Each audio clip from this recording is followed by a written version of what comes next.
Good day, I am William Theo, and this is PTV News Now. Expect even warmer weather in May. According to PAGASA, the maximum daytime temperature was recorded in Atiaga, Isabela, reaching 40 degrees Celsius. This year, Metro Manila also recorded the hottest temperature, which reached 36.9 degrees Celsius. That was felt at the Ninoy Aquino International Airport in Pasay City. PAGASA warned the mercury could possibly hit more than 40 degrees Celsius next month. Today, 17 areas in the country recorded dangerous levels of the heat index. Meanwhile, Georgian lawmakers came to blows in Parliament as ruling party legislators look to set advanced a controversial bill on foreign agents.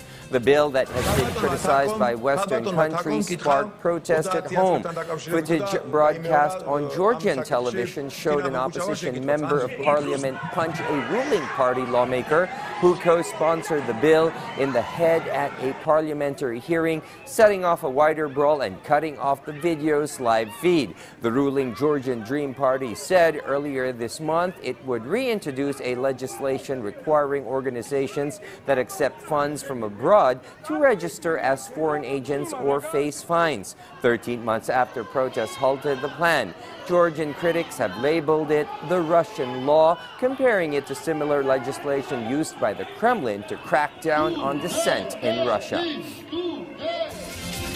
In other news, U.S. presidential candidates Joe Biden and Donald Trump are both supporting Israel in the war in Gaza and its hostilities with Iran.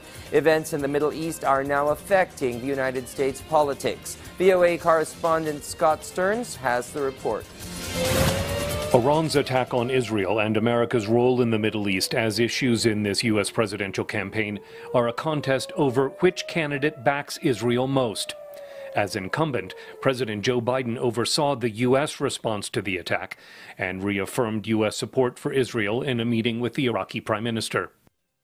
The United States is committed to Israel's security.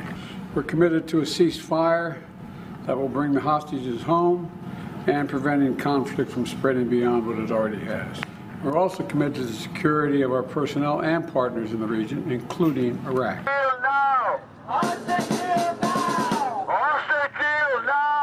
Politically, Biden is facing competing calls to do more to help secure the release of hostages held by Hamas and to get tougher with Israel over its attacks in Gaza.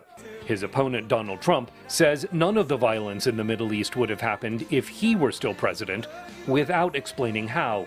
I want to say God bless the people of Israel. They're under attack right now. That's because we show great weakness. This would not happen. The weakness that we've shown is unbelievable, and it would not have happened if we were in office. You know that. They know that. Everybody knows that. The Trump campaign is working to portray Biden as weak on Israel on Trump's social media platform and through Republican lawmakers, including House Speaker Mike Johnson. Joe Biden has transformed into an anti-Israel president. There's really no other way to characterize it. He's more concerned seemingly with placating the anti-Semitism in his base than standing with our historic and vitally important ally. In the Midwestern state of Michigan, voter Carol Plissner says Biden needs to keep up his support for Israel. I think initially President Biden's response to the situation was helpful and it was supportive. I think as time has gone on, that's become more questionable. And I think that the United States needs to have a stance that's deeply protective of democracy across the world. And that means deeply respectful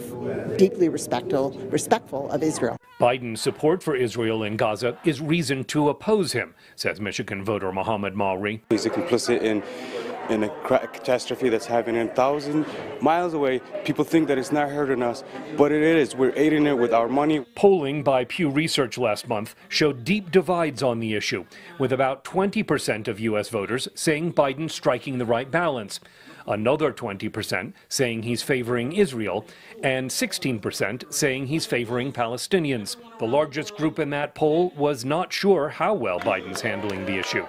Scott Stearns, VOA News. This is William Theo. Stay informed, get ahead, get the news right here.